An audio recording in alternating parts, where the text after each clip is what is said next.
రాయితీపై అందించే వ్యవసాయ పనిముట్లను రైతులు అందిపుచ్చుకోలేకపోతున్నారు. ప్రభుత్వ నిబంధనలతో పాటు బహిరంగ మార్కెట్లో ధరలు తక్కువగా ఉండడమే దీనికి కారణమని కృష్ణా జిల్లా రైతులు చెబుతున్నారు.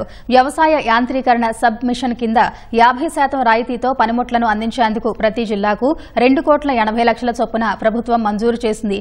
అయితే కృష్ణా జిల్లాలో కేవలం 950 మంది రైతులు మాత్రమే వీటి కోసం దరఖాస్తు చేసుకున్నారు.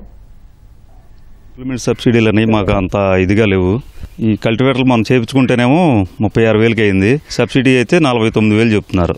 మళ్ళీ మేము కాగితాలు ఇచ్చి ఇవన్నీ ఇచ్చి చాలా రిస్క్ పడాల్సి వస్తుంది. అయితే దానివల్ల మాకేం ఉపయోగం లేదు. ఎట్లయితే మాకు తక్కువలో అయిపోయింది. ఏదైనా ఒకటి అవుతుంది. మామూలు కొనుక్కున్నా అదే అవుతుంది, సబ్సిడీ వచ్చినా అదే అవుతుంది. పెద్ద తేడా 3,000, 4,000 తేడా అవుతుంది. హెవీగా చేయించుకున్నాం. ఇది మళ్ళీ 36,000 ఉన్న కల్టివేటర్ని 49,000 రేటు పెట్టి 50% సబ్సిడీ అని రైతును దగా చేస్తున్నారు.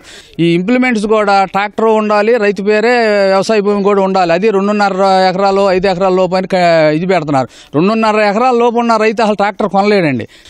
ఇది కండిషన్ పెడతాం, అది కరెక్ట్ అయిన పద్ధతి కాదు. ఇప్పుడు డ్రోన్లు ఇస్తున్నారండి. డ్రోన్ 4 లక్షలన్నర ఉన్న డ్రోన్ని 10 లక్షల రూపాయలకి రేటు పెట్టి 50% సబ్సిడీ అని అదే రేటుకి ఇస్తున్నారు. ఆ రేటుకి 5 లక్షలు కొనుక్కుంటే అసలు డ్రోనే వచ్చేస్తుంది.